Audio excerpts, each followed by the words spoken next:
Welcome to OilfieldUniversity.com podcast. It's the first podcast from the Democratic Republic of the Congo. So if you're just tuning in, this is our first remote session out of the U.S. So I hope you guys enjoy the show. I'm still getting set up here. I was poorly prepared, so we'll get this going here just shortly. Today we're gonna go through a topic that some people consider a bit too personal, but it needs to have some awareness brought to it. It's depressed performance and how this relates to your high performers. I'll share my story about my own round with a bit of depression and the ability to maintain some kind of greater performance, even as challenging as that may sound. So, I am wearing a beanie or a toque. I keep the temperature in this room about 65 degrees. There's a bad problem with mosquitoes here, so you don't want them in here roaming around. So the colder you keep it, the better. So let's get started, right? Copyright this all this material in the broadcast is a copyright Oilfield University, Contechnics LLC, and myself. Any conflicts of interest that you may have with the show, you can send them to content@oilfielduniversity.com, and we can share some dialogue, and maybe we can enlighten one another. A couple of things to mention: the live chat.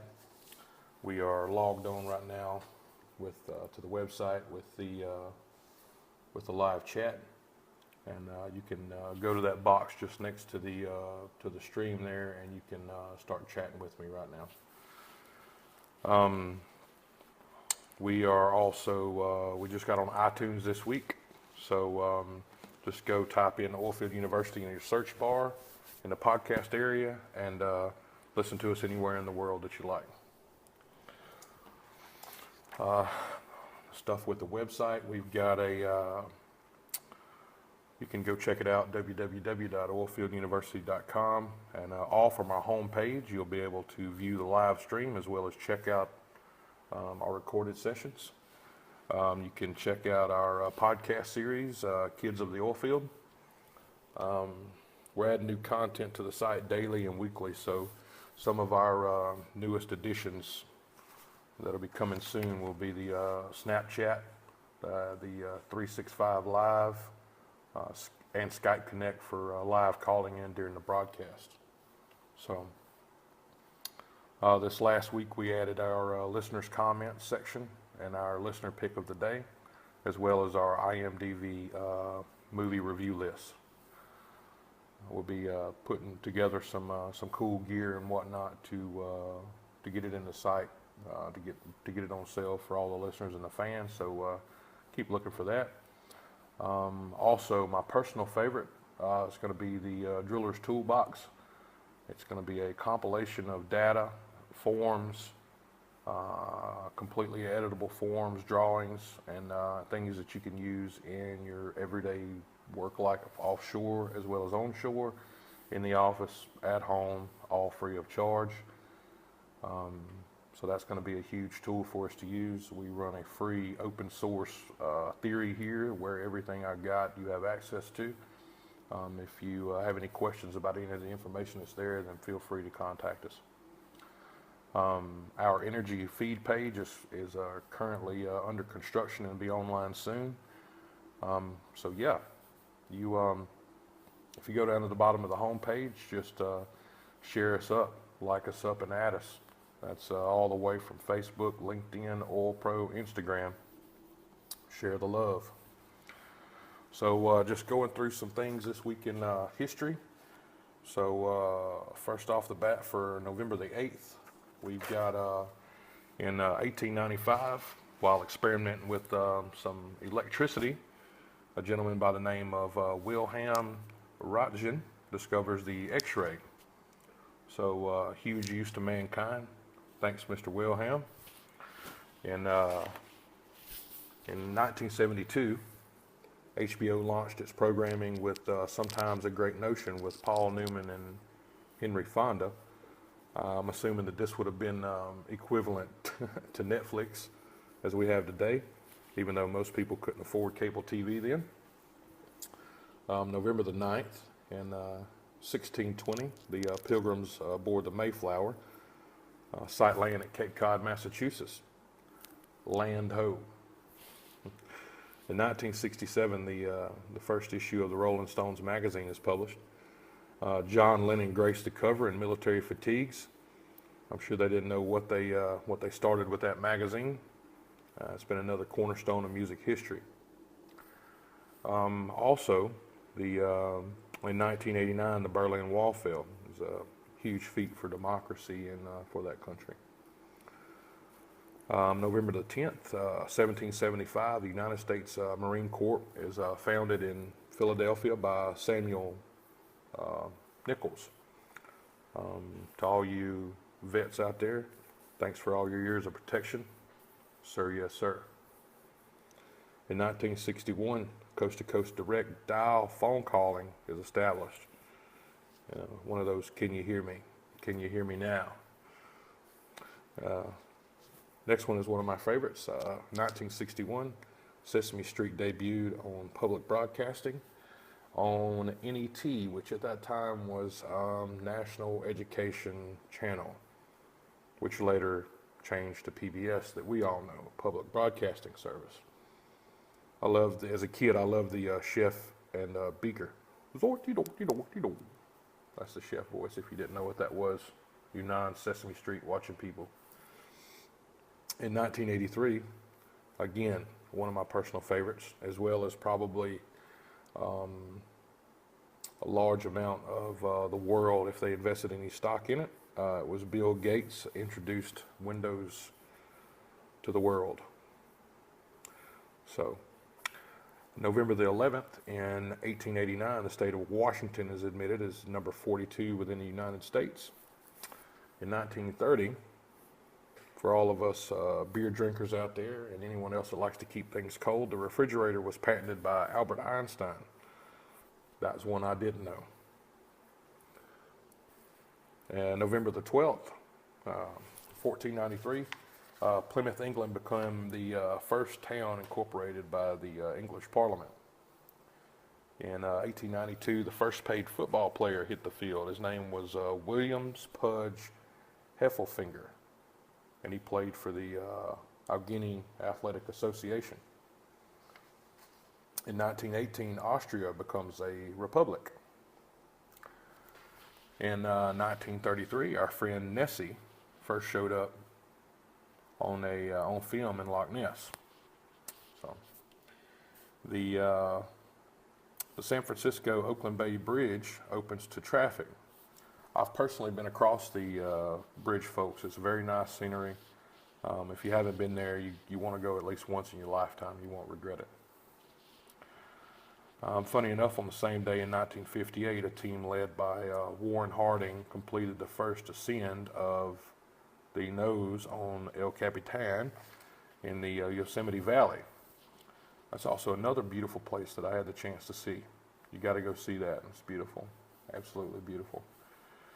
In 1990, our famous World Wide Web is published as a formal proposal by Mr. Tim Berners-Lee. November the 13th, in 1889, female journalist Nellie Bly, or Elizabeth Cochran, aka, began a successful attempt to travel around the world in less than 80 days.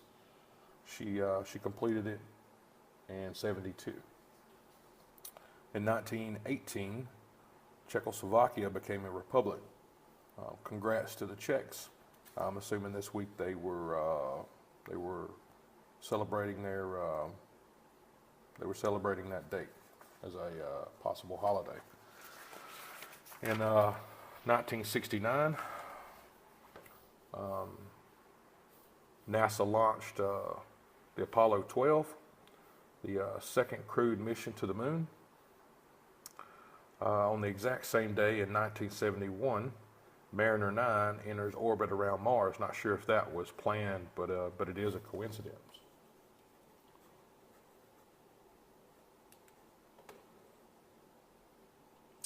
So let's move it forward here with the broadcast. So our rig count for the week.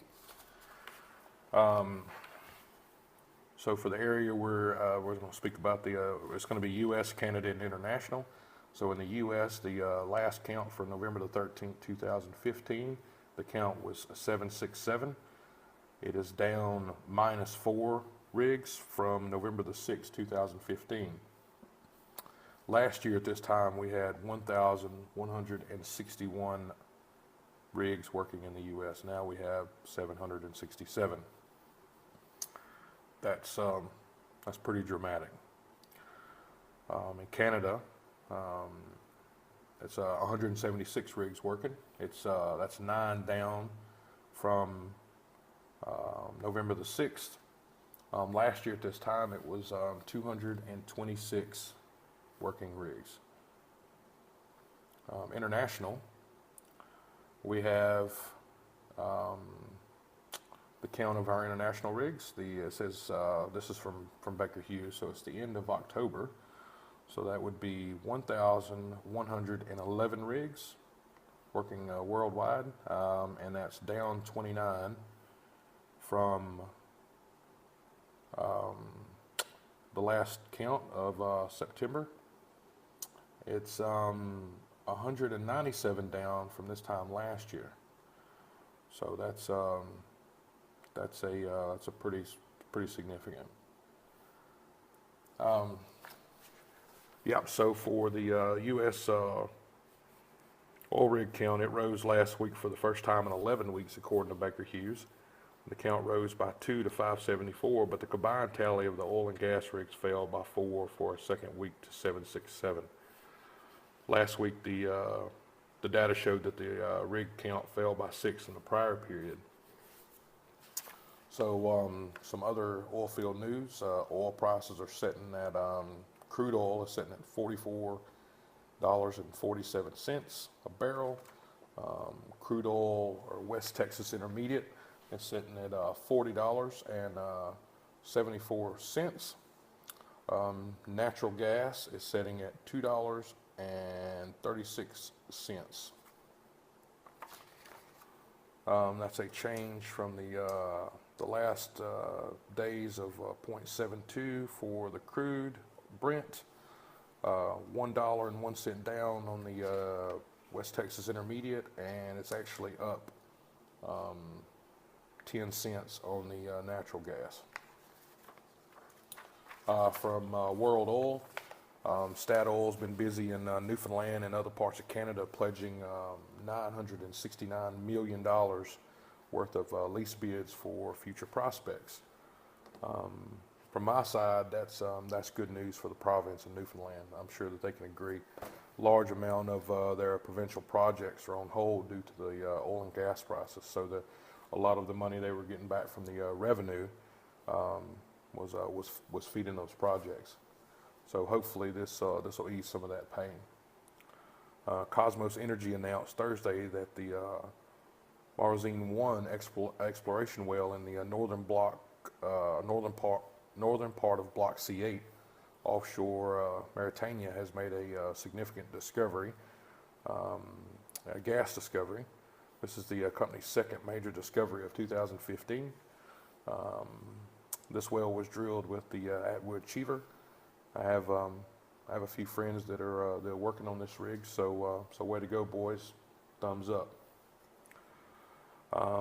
Weatherford Secure Drilling Services and Maersk Training have entered a strategic partnership to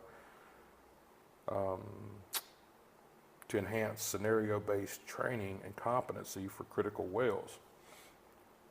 The training will provide Weatherford, the operator and rig crew personnel, with improved preparation and aptitude to help prevent well control events and non-productive time when operating in extreme drilling environments. Okay, and again, from me, I worked with some of the original team with Secure Drilling in 2009 before Weatherford purchased them. Most of that team moved on to a company named SafeKick, which they also have some nice ideas as well. We were doing some field trials on their choke algorithms. They're very good, and I am sure the partnership will bring some new techniques and approaches to well control for the drilling guys. But again, I said this a few weeks ago on another podcast, but spending millions of dollars on programs for people that should have been trained correctly in the first place. But if the application is useful, then I say bring it on, Weatherford and Mercer. Teach the whole world. As I said before, we're currently broadcasting out of the Democratic Republic of the Congo, so we're in rainy season. You may hear a bit of background noise from time to time, but that'll also add a bit of flavor to the broadcast and to the program. I'd like to just take a moment here and thank our listeners for tuning in. We would hope that this somehow turns to be educational for you, possibly learning a bit about what we do and what we're up against in the industry. And so take just a moment and thank our listeners for tuning in. We hope that this is somehow educational for you, as possibly learning a bit about what we're up against in the industry every day. On with the show. So depressed performance and how this relates to your high performers.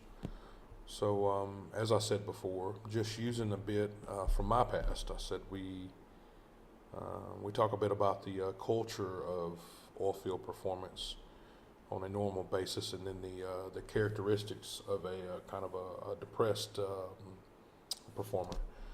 I was the poster child for depressed performance, coming from a performer going to a depressed performance kind of mode. So the reason I wanted to do this set about this is to enlighten people that may have employees that are under the same kind of dark cloud. Even though they try their best to get out from underneath it, they fail miserably. It's your responsibility as a supervisor to see those kinds of mechanisms or triggers. And if you'd like, and we're going to go through this. And if you like and have any questions, you can send me a mail. But we're going to try and identify how they'll play a role in your everyday planning. So the explanation of a depressed performer is kind of simple. It's a person that's almost a matching image of who they were when they were a straight line performer. Subtle indicators or flaws in in what they used to be. Their perfection in their daily activities. They don't have that perfection anymore. Their one-on-one planning for tasks, large or small, will always seem harder than it used to be. Their execution takes longer and most commonly isn't completed in relatively normal times. So it's a topic that needs to be discussed and focused on. If you're a performer and struggling with this, then hopefully this will help you get past some of your issues, so you don't adversely affect your family, career, and hopefully you'll be able to move past it. So in 2002, my mom was diagnosed with colon cancer. She was a very strong woman, welcomed all kinds of people into her life and home. Outgoing and very much giving back to the people. Close to her, she close to the end of her life, she gave a lot back to the public. You ask how it applies to the podcast. It's just building a little bit of background here about the depression. In the fall of 2009, the cancer had metastasized to her brain, and she became terminal in October of that year. With a lot of reflection, I can see now that I look back. She wasn't doing well. Going over the image in my mind, it's a very very prominent. It's going to be, it'll last in my mind probably for the rest of my life. But I remember she wasn't, she looked very weak. Color was very different. But she maintained her faith in religion, and she had a constant good demeanor, even through all the pain she was going through. She still drove herself to and from work every day. Even with the chemo treatments in the morning or the afternoons, she was very strong woman. She wouldn't see it any other way. There were a few hospital visits during this time that made me kind of aware of the effects in the world that cancer has on people. How nasty of a condition it is, the suffering, the pain that people go through. Some choose to stay and fight the disease. Some choose to go down another road. She made it through it for 7 years, even after numerous surgeries and countless remissions. During that time, I was working in Houston, Texas. I was on a development project for a drilling contractor, and had the opportunity to drive back and forth during the weekends to go home and visit the family. The drive was only about 3.5 hours one way, so you could leave on a Friday afternoon and return early Monday and start the work week. So it made it okay with the family as you got to visit. It wasn't like a normal oilfield job where you're gone for a month at a time and then you come home for a month at a time. You were able to kind of split it up with these weekends. I was going on my 14-day field break. She had been admitted to a charity hospital just an hour and a bit north from where we lived. Most everyone else had things going on that weekend, so even with a family, 3 children and a wife at the time, I decided I was going to stay with my mom for that weekend. The very basis of who we are is handed down from the ones that helped us see us through to our adult life, either by adoption, foster parenting, legal guardians, friends, whoever it may be. My mom was my friend when I got older. We shared stories, and as I grew older, I realized how much of a real asset she was in my life. We never think this way as we're growing up, but then one day it hits you like a ton of bricks. So appreciate the time. Appreciate all the moments that you have with your parents or whoever it may be. So in the hospital, I could see the changes in her personality, the big changes. I knew that I'd have to find a way inside my mind to be able to comprehend everything that was going on, because this person laying in this bed, in this hospital bed, was not the person that I remembered. It was a shell of who she used to be. It's as if her darkest side had come out. As far as her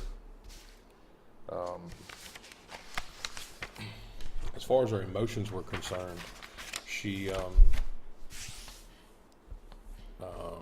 was very erratic, and the way she interacted with people was just terrible. Even with her own grandchildren. If any grandparents are listening, you know how dear those grandkids are to you.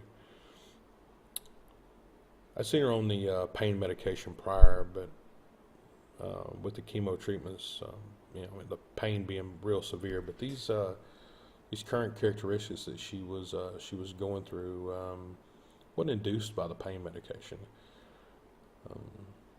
As the tumors grew in size, you can imagine taking a orange and taking the peeling off the orange. Right, so there's a center line that runs through the orange. Well, you can imagine taking that orange and moving it one way or the other and watching that ridge kind of flex in between the left and the right whenever you're moving it. Well, this is kind of what was taking place inside of my mom's brain at the time. With when the cancer would grow, it would push harder one way, and the brain would go one way. So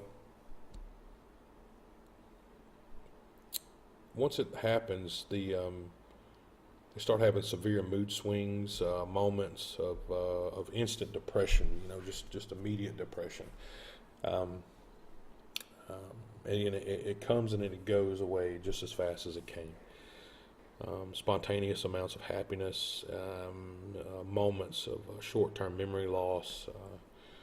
I could go on and on, but this was every day, every single day. I could have gone to a psychiatrist and got some treatment or numerous amounts of therapy out there, but what I was seeing and dealing with wasn't. There was more people. There was more severe people in the world in my mind. There was people that needed more help than I did. And you never look at yourself, or you want to perceive yourself as weak, that you need that kind of support traditionally. But if you can find ways of dealing with it, then deal with it. And that's this is one of the reasons why I'm doing the set now, is to bring awareness to all of us in the industry that this is real. That these the guys that you work every single day go through these changes in their life, and they still have to come back to the rig, and they still have to work for a living. They still have to do it. They still have to come back. They may tell you they're okay, but it's the things that's going on. It's the things you have to watch for. So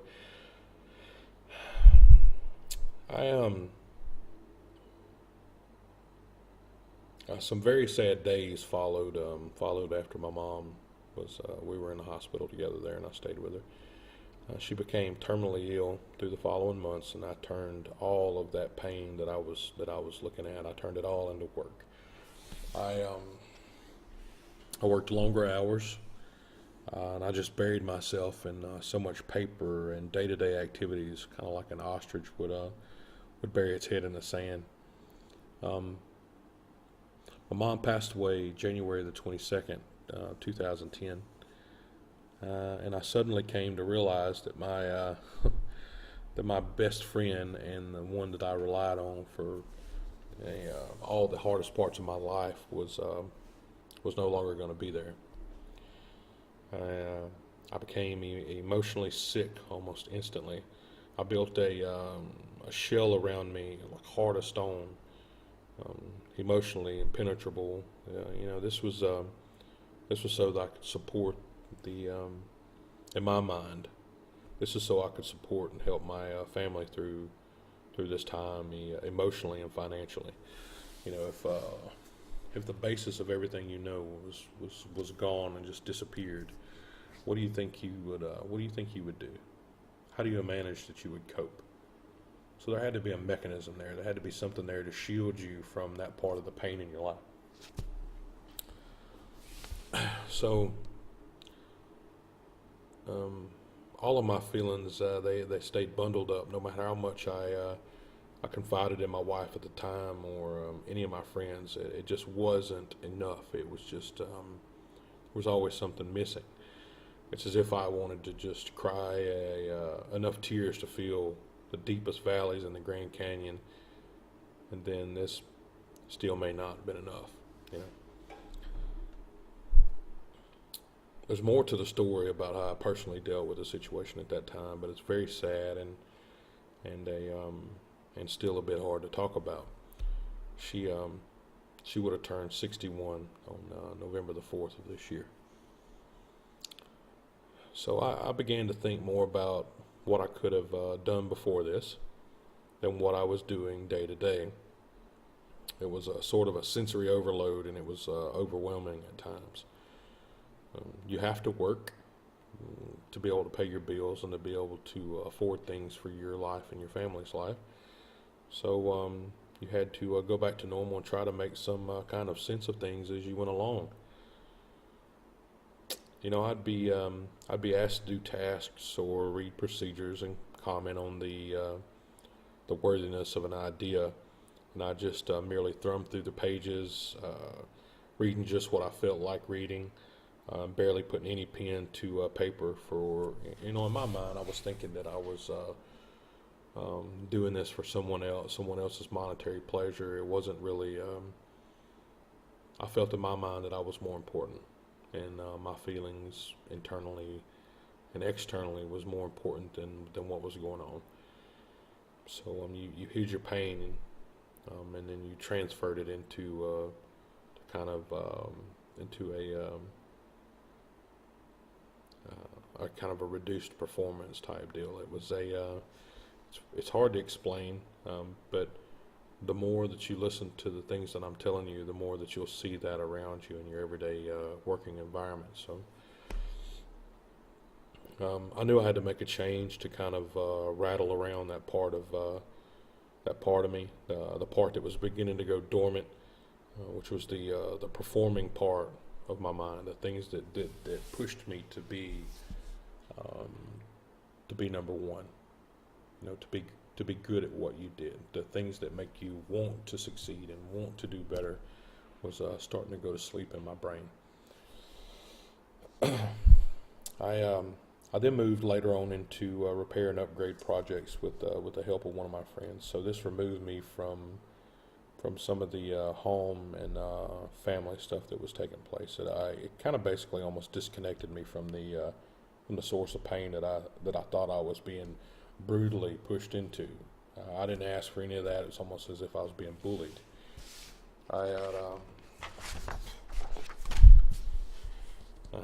So I basically just ran away from it all.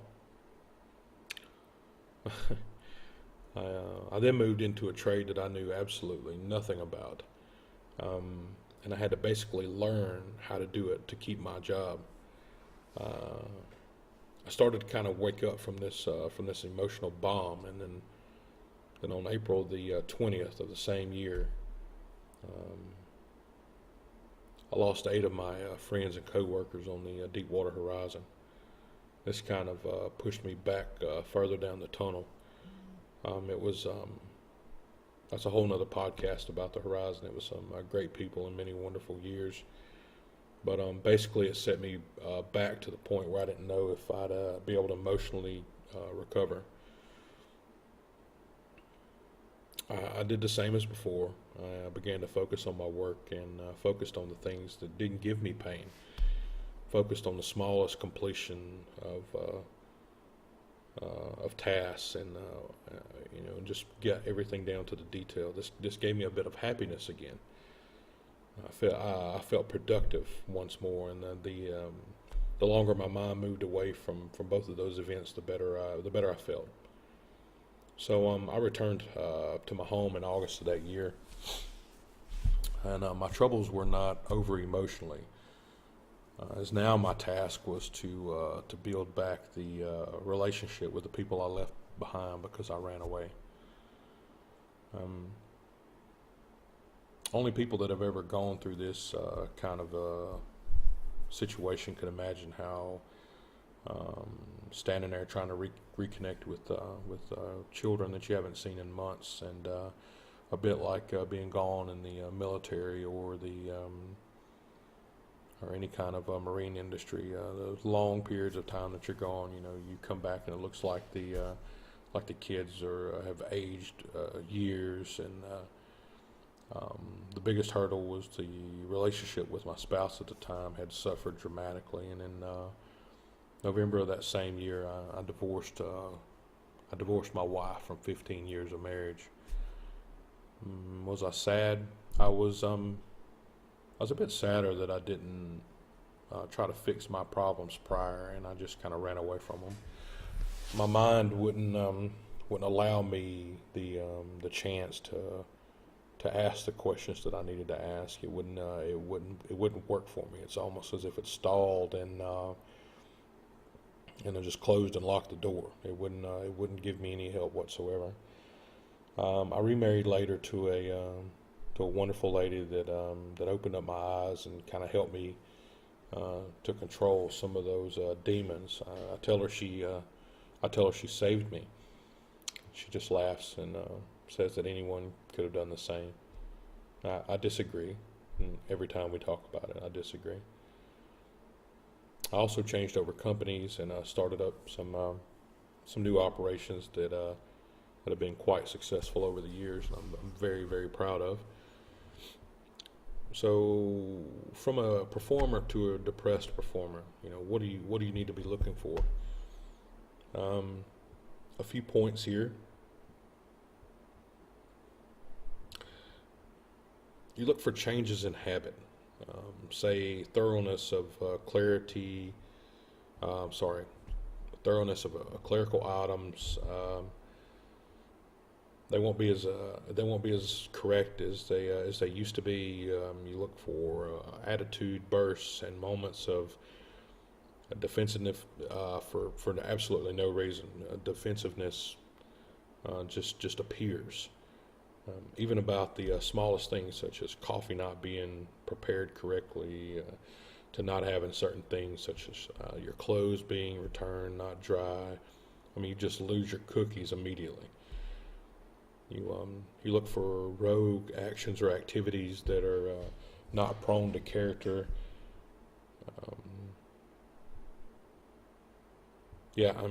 Such as diverging from a plan that was just discussed or prepared. You can look for being late to meetings or calls. This was pretty routine one for me. I felt like that I was the most important thing. My feelings at the time were more important, and I just ignored everything else around me. You look for changes in your friendships with people that you used to be close to. They'll begin to start isolating you out of their life. Your interaction with them will start to diminish. They'll want to get away from the antics that you display every day. You'll also see the phone being used more and time being spent on themselves than on their jobs, planning and executing. It's a bit rough for me to talk about this, but I'm coming to a close here in the podcast, and I want to challenge you listeners, even if you're not in the oil and gas industry, as we have some listeners that are employed in all walks of life or in school, to kind of look around you at your you want to look around at your coworkers or your employees and look at them from a constructive eye and kind of back up and use a blank sheet of paper, sort of a canvas, if you will. Begin to note the irregularities, look at how they try to manage their business, and note the professionalism compared to what they would do normally. And ask yourself how you could help or understand what the severity of the situation may be. Yeah, it may be easy as dragging one of them along for a coffee break or offering them some support during a small task. Some people work better alone. If you already know this about an employee or a coworker, then you may want to just invite them to something away from work where there's no performance pressure. Seeing it and understanding what you're looking at is the best course of action in the beginning. The remedial work that you do after this to possibly try to help the person, that'll be a tougher task. Be creative, but above everything else, be compassionate. Thanks for your time today. Thanks for listening. This episode has been recorded and will be on our website for your listening pleasure in the next 24 hours. Today, our thoughts and our hearts here at Oilfield University are with the men and women in parish today as they try to take care of their broken city, and also with the family that lost loved ones in that terrible attack. But as always, we welcome you back anytime. Check out our recorded sessions, and listen and live loud.